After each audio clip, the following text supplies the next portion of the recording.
Bien, voy a tratar de bosquejarles ahora cómo se entiende el principio de exclusión de Pauli. Eso a ustedes ya les han enseñado, incluso les toman, ¿no? En el examen de admisión a la universidad, ¿no? O sea, el principio de exclusión de Pauli te dice de que dos electrones, ¿no? No pueden tener los mismos números cuánticos, ¿no es cierto? Así les han enseñado, ¿no? Sí, nunca entendí. Que no pueden tener los mismos números cuánticos, pues, ¿no? Ujú. Y ahí eso es base para la configuración electrónica, ¿no? Por eso, como dos electrones no pueden tener los mismos números cuánticos, tú vas llenando los niveles de energía con los electrones que tienes a disposición. Cada uno se ubica en diferentes configuraciones electrónicas. Entonces, la idea del principio de exclusión de Pauli parte de una propiedad física llamada indistinguibilidad de las partículas. O sea, si yo, por ejemplo, quiero trabajar el hamiltoniano ahora de un núcleo con dos electrones, yo voy a necesitar ponerle una etiqueta a un electrón y otra etiqueta a otro electrón. Y de esa manera voy a tener, por ejemplo, energía cinética del electrón 1 más energía cinética del electrón 2 más interacción potencial eléctrica entre dos uno, potencial eléctrica 1 con el núcleo, más el potencial eléctrico de 2 con el núcleo, y así ya tendría mi hamiltoniano, ¿no? ¿No es cierto? O sea, yo pongo etiquetas a cada electrón para diferenciarlos y poder armar mi hamiltoniano. Y eso es lo que hacemos siempre. Incluso cuando estamos en mecánica clásica, hacemos eso si tenemos dos objetos que se mueven. Quiero analizar su cinemática. A uno lo etiqueto con A y a otro lo etiqueto con B o con uno con dos, ¿no? Sin embargo, en el mundo cuántico es difícil saber quién es el electrón 1 y quién es el electrón 2, porque tú no los ves, ¿no? A eso se llama propiedad de indistinguibilidad de las partículas. No puedes, como ya no sabes ni siquiera en qué posición están, tú no sabes diferenciarlas. Pero podríamos decir que cada uno va a tener una solución del átomo de hidrógeno, por ejemplo. No es como si tuvieras aquí dos átomos de hidrógeno, ¿no? Aparte de tener una repulsión electrostática, es como si tuvieras dos átomos de hidrógeno. Pero, si yo asumo de que cada una de esos electrones, cada una de esas partículas tiene, por ejemplo, su función de onda, ¿no? Tiene una función de onda que me da información de cada uno independientemente. En el caso en que yo tenga varias de estas partículas que no se pueden distinguir, mi función de onda yo las puedo diferenciar así. Voy a tener una función de onda que va a depender de la coordenada de cada una de las partículas. ¿Está bien? Esos Q sub I son... Las coordenadas de las Ya. partículas, ¿no? En mecánica clásica les van a enseñar que los Q se usan para las coordenadas generalizadas. Usualmente aquí se trabaja ya directamente con las coordenadas generalizadas. Pero, Profesor, ujú, pero, o sea, me estoy imaginando la partícula y su coordenada generalizada Q, ¿no? Pero eh, no tomamos, digamos, esta consideración de que no podemos saber con exactitud la posición de las partículas o de los claro, electrones en este la caso. función de onda va a tener que depender de las coordenadas de las partículas, pero yo no sé diferenciar entre Q1 y Q2, o entre Q2 y Q3, o entre Q1 y Q7, ¿no es cierto? Yo no sé diferenciar Mm, eso. Entonces, Pero, eso matemáticamente en mecánica cuántica se introduce así. Dices, existe un operador, así como el hamiltoniano, como el operador cantidad de movimiento, etcétera. Se define un operador que al ser aplicado sobre mi función de onda, lo que me hace es intercambiar las etiquetas de dos de los electrones. ¿Ya? Ese operador se llama operador permutación. ¿Por qué está haciendo eso? No está permutando. Pero Como yo no sé distinguir entre esos dos electrones, la física que me da esta función de onda, la información que me produce la función de onda del sistema, no tiene por qué cambiar. Porque yo no estoy seguro qué electrón es quién. Entonces, a eso se llama indistinguibilidad. Ahora, la función de onda, ¿cómo me da información a mí? La función de onda a mí me da información a través de la densidad de probabilidad. Entonces, que esta permutación no me cambie la física del sistema, no me cambie la información del sistema, significa que la densidad de probabilidad que yo calcule con esto permutado o con esto original debe ser igual. Por lo tanto, si yo calculo mi integral de phi asterisco por phi, eso tiene que ser lo mismo que la integral de este PIJ por phi asterisco por PIJ por phi. En otras palabras, cuando yo hago ahora puedo juntar, por ejemplo, el PIJ asterisco que va a salir aquí con el otro PIJ, paso todo a restar y me va a salir 1 menos PIJ cuadrado multiplicado por esta densidad, me va a dar 0. En otras palabras, el PIJ al cuadrado debe ser igual a 1. Si el PIJ al cuadrado debe ser 1, y yo ahora asumo de que la función de onda que tengo aquí es autofunción de este operador PIJ, si fuese una autofunción del operador de permutación, eso es algo muy fuerte, ¿ya? Pero se puede hacer. Necesariamente, el autovalor que va a salir, ojo, aquí ya no está permutado. Noten que el PIJ no está actuando sobre estas etiquetas. Son las mismas etiquetas. Simplemente es la misma función y aquí tendría el autovalor de PIJ, que tiene que ser así. E a la I teta, porque este E a la I teta es solución de esta ecuación 152. Entonces tengo una ecuación de autovalores y autofunciones de ese operador PIJ. A partir de aquí ya empieza matemática bastante compleja para ustedes todavía, en el sentido de que el operador de permutación es un operador bien conocido en física. No es un operador desconocido. El operador de permutación tiene sus propiedades y que vienen de la teoría de grupos. Ustedes han hecho grupos discretos en el curso de álgebra lineal para físicos, ¿no? 1 y 2. Entonces, el operador permutación que tenemos aquí es un operador permutación que si bien no lo estudian ahí, porque es un grupo complejo, en el sentido de que tiene propiedades un poco difíciles de determinar, se puede, a partir de esas propiedades, se puede demostrar de que este autovalor, este ángulo teta que tenemos aquí, solo puede tomar valores de 0 o 180 grados. Lo que significa que el autovalor del operador de permutación o es más 1 o es menos 1.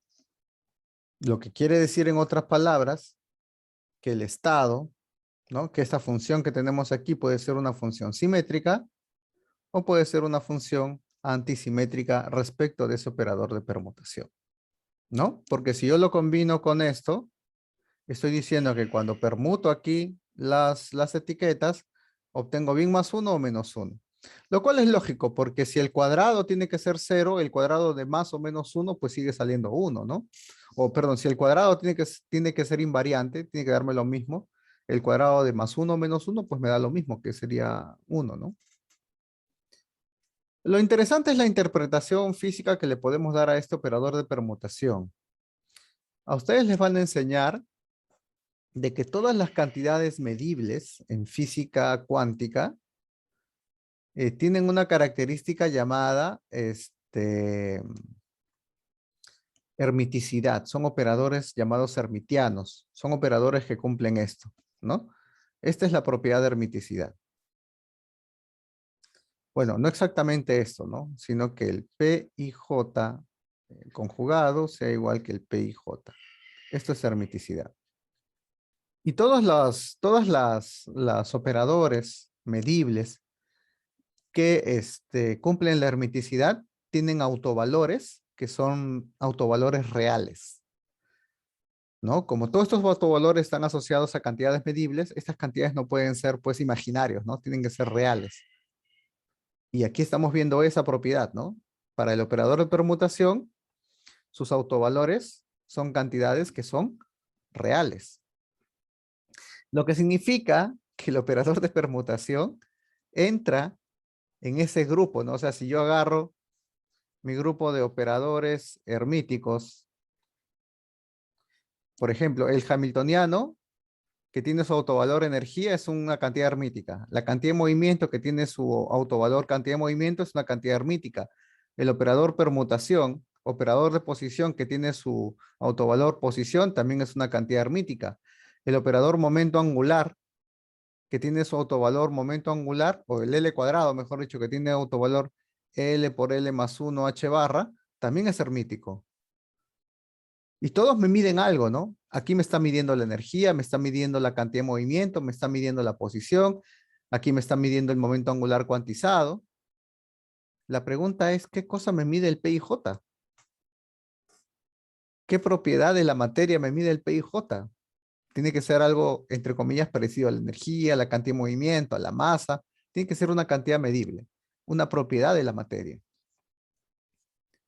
Entonces es por eso de que la materia, en función de ese operador de permutación, se divide en dos grupos de partículas, en dos grupos de materia, ¿no? ¿Ya? Hay dos tipos de materia, aquella que tiene autofunción simétrica y aquella que tiene autofunción antisimétrica. Aquellos que cumplen la antisimetría se llaman fermiones y aquellos que cumplen la simetría se van a llamar bosones. Y estas funciones de onda simétricas o antisimétricas, van a formar también un espacio vectorial, ¿no? Por eso es muy importante que hayan hecho bien ese curso de álgebra lineal para físicos 1, ¿no? Si lo pasaron copiando, si lo pasaron no aprendiendo bien todo, lo básico, ¿no?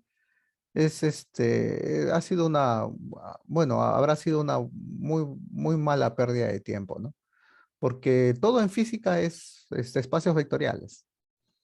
Entonces, ese espacio vectorial de las funciones de onda, de fermiones o de bosones, ¿no? Eso lo tienen que entender, ¿no? Se denotan así, ¿no? Se llaman espacios de Fock. ¿No? Esto se llama espacio de Fock. Cada espacio en mecánica cuántica tiene su nombre, ¿no? El espacio de una sola partícula, este es el espacio de una partícula, se llama espacio de Hilbert. Espacio vectorial, voy a poner así, vectorial de Hilbert. Y este se le llama espacio vectorial de Fock. A cualquiera de los dos, ¿no? Este es el espacio simetrizado. Este S que está aquí es un operador que simetriza todo. Tiene su forma, todo, ¿no? No lo van a ver ahora. Y creo que no lo van a ver nunca hasta que hagan un posgrado. Igual, este es un operador de antisimetrización de este espacio, ¿no? Pero la idea es que al final obtienes funciones de onda que son simétricas o antisimétricas cuando tú intercambias estas etiquetas de las coordenadas de las partículas. Entonces, si tú tienes esta base de cada una de las partículas, para simetrizar o antisimetrizar, tú puedes hacerlo a la antigua, ¿no? La antigua forma de simetrizar o antisimetrizar sin estos operadores es usando lo que se llaman los permanentes y los determinantes. El permanente es como un determinante, pero todo con suma. O sea, el permanente simplemente implica que tienes puras sumas, ¿no? Por ejemplo, si tienes función de onda phi1, q1, phi1, q1 o phi2, ¿no? Función de onda phi2, q1 o phi1, q2, phi2, q2. Esta determinante sería, a ver, phi1, q1 por phi2, q2 menos phi1, q2 por phi2, q1. ¿Qué pasa si tú intercambias Q1 con Q2 aquí? Este término se vuelve este término, ¿no? Por lo tanto, tienes el negativo. ¿Ven? Mi determinante me está dando una función de onda antisimétrica cuando yo intercambio 1 con 2. Pero si tuviera un permanente, tendría un positivo. ¿Qué pasa si intercambio 1 con 2? Pues ahí no pasa nada, ¿no? Sigue lo mismo. Por lo tanto, me da una función simétrica. ¿Se dan cuenta? Entonces, a la antigua, sin usar operadores, la forma de simetrizar es usando estas determinantes o permanentes. Eso se llama determinante de Slater. Pero una cosa interesante al ver esta forma de simetrizar o antisimetrizar es que los electrones, por ejemplo, son fermiones. El electrón es un fermión. El fotón es un bosón, por ejemplo. Entonces, si tú quieres determinar la función de estado de varios fotones, tienes que usar esto, ¿no? Esto es para fotones y esto, por ejemplo, es para electrones. Ahora, ¿qué Profesor, pasa si el Q1 y el Q2 fuesen iguales? Antes de tu pregunta, ¿qué pasaría si el Q1 y el Q2 fuesen iguales en esa determinante? ¿Cómo cero, serían estas dos columnas? igual. Y eso te daría un determinante igual a cero, ¿no? Sí, Entonces, sí. por eso es que para que un conjunto de fermiones, como los electrones, tengan una función de onda diferente de cero, es necesario que sus números cuánticos, sus coordenadas, sean distintas. Si esas coordenadas fuesen iguales, si tuviesen los mismos números cuánticos, el mismo estado, si fuesen iguales los electrones, la función de onda sale nula. Entonces, a eso se llama el principio de exclusión de Pauli. Un par de electrones no pueden tener los mismos números cuánticos, por lo menos deben diferenciarse en el spin. Si uno es spin up, el otro tiene que ser spin down. Profesor, Ujú. este, tengo algunas dudas. Primero para el espacio de Hilbert, eh, tienes dos espacios multiplicándose, ¿no? El S y el H. ¿Cuál es el S? No No, no, no, mencionó no, qué no, no. espacio. Esto de acá esto es un operador. Lo que estás Ajá. multiplicando son varios espacios de Hilbert. Esto de acá, esta bolita es como un multiplicador. Es como una sumatoria, Ujú. pero no, esto es una multiplicación, un multiplicador desde n igual 1 hasta n mayúsculo. N partículas en total. Y el Sí, S pero más, el S menos es un operador de simetrización. ok, esos relacionados con, o de dónde sale esos. No lo van a saber. Este S es como poner el permanente o el determinante. El S te ordena todo, ¿no? Te lo simetriza todo. No les voy a dar la forma, ¿no? Porque no lo van a entender. Ah, ok. Y porque, o sea, eh, entendí que este operador de permutación aplicado a la función de onda te da o un estado simétrico o antisimétrico, ¿cierto? Y esto es lo que divide a toda la materia, digamos, en dos tipos, como menciona ahí, ¿no? En fermiones y bosones, pero ¿cuál, o sea, por qué dijo el electrón es un fermión y el fotón es un bosón? Ujú. Sale de eso justamente, de que aplicarle la permutación a la función de onda de un electrón te sale el estado antisimétrico y aplicarle la permutación a la función de onda para un fotón te da el estado simétrico. ¿De eso sale? No es que salga de eso, es que sale porque cuando tú haces experimentos con electrones, como por ejemplo el átomo de hidrógeno, te das cuenta Ujú, que el electrón cumple esa propiedad. Cumple de que no pueden estar en los mismos estados. En cambio, cuando tú haces experimentos con fotones o otro tipo de bosones, te das cuenta de que sí cumple, que sí puedes tener los mismos bosones en el mismo estado cuántico, ¿no? La mayoría de esos experimentos son experimentos termodinámicos. Estos experimentos son los que han determinado o si es fermión o bosón, ¿no? Sí. Y entonces para el Y fotón, esto que le estoy presentando es el modelo matemático de por qué ocurre eso. profesor, y para la ecuación 156, ¿Qué es lo que dice al inicio? La función de onda por un bosón es igual a ¿qué? Al PEM, dice.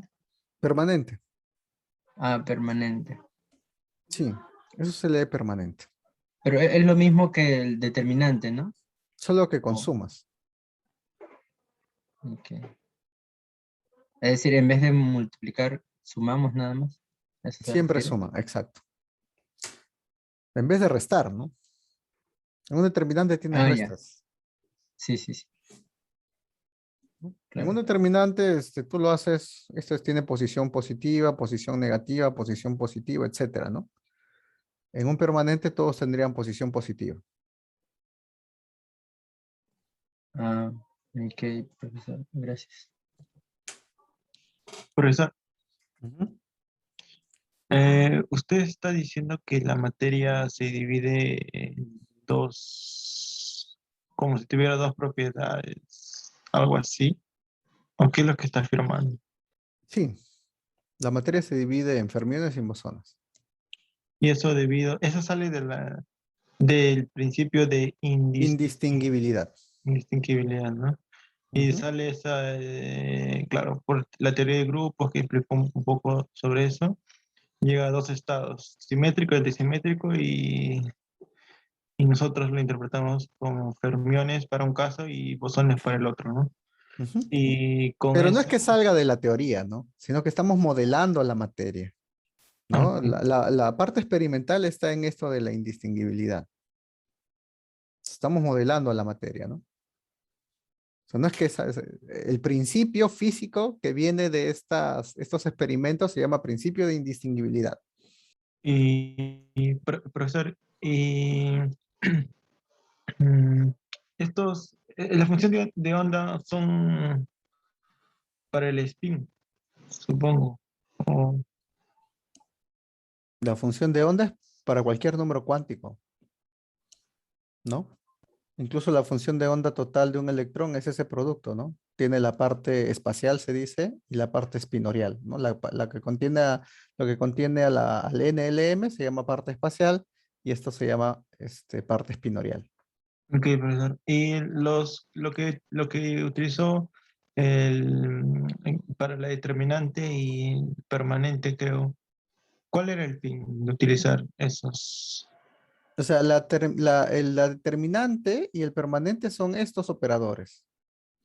Son los que generan la simetrización. Ordenarlos a las funciones de esta forma te da la función simétrica o antisimétrica, ¿no? Y es aquí en el determinante donde tú deduces lo que es el principio de exclusión de Pauli. Porque, claro, ajá, usted dijo que Q1, claro, cualquier Q sub I y Q sub J no pueden tener el mismo valor, es decir, el mismo estado. Por Ujú. ello, si no, si fueran, tuvieran la onda, la función de onda sería cero. Y, Exacto, se hace nulo, ¿no? este, profesor, lo que no me queda claro muy bien es que yo hace años había ido a una charla y hablaban de bosones así, y me perdía. eh, Me decían que me iban a enseñar en quinto ciclo por ahí y, y- y me decían que la materia se dividía en esas partes, ¿no? Pero Ujú, ¿cómo yo podría explicarle a un niño? Porque yo pienso que la física se puede explicar debería ser, por más que avance mucho, ujú. ya sea matemáticamente, debería de ser entendible para cualquier persona, ¿no? Entonces, ¿cómo podríamos explicarle a un niño que la materia se divide en bosones y fermiones? Difícil que tú le puedas explicar lo de los bosones, ¿no? Los fermiones sí es fácil, ¿no? O sea, que dos objetos no ocupen el mismo lugar en el espacio ya es suficiente para decir que la materia no puede tener los mismos estados, ¿no? O sea, el hecho de que tengamos un volumen, de que el electrón no se acerque al núcleo, también tiene que ver con esto de los fermiones, ¿no? Tiene que ver con eso, de esa propiedad de los fermiones. De los bosones sí es un poco más complejo, ¿no? Profesor, ¿nosotros estamos compuestos de fermiones y bosones o solamente de bosones? Solo fermiones. La materia fundamental está hecha de fermiones y la interacción es bosónica. Ok, profesor. Hay Gracias. tiempo para aprender eso. Sí lo voy a tratar con ustedes. cuál es la diferencia entre materia y la interacción entre ella, ¿no?